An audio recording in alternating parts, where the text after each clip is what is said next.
El Salvador, the activity of the Chaparrastique Volcano, also known as San Miguel, continues.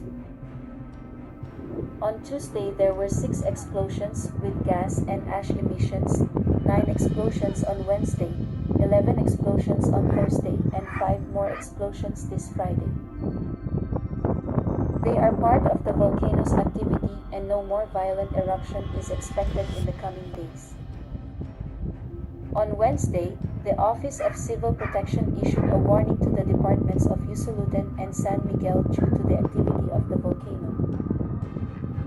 At the same time, special attention is paid to the municipalities of San Jorge, Chinameca, and San Rafael, Oriente, in order to guarantee the safety of people living around the volcano.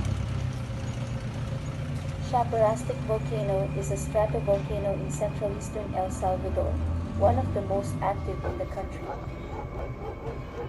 The last recorded event with the largest release of gas and ash occurred in 2020.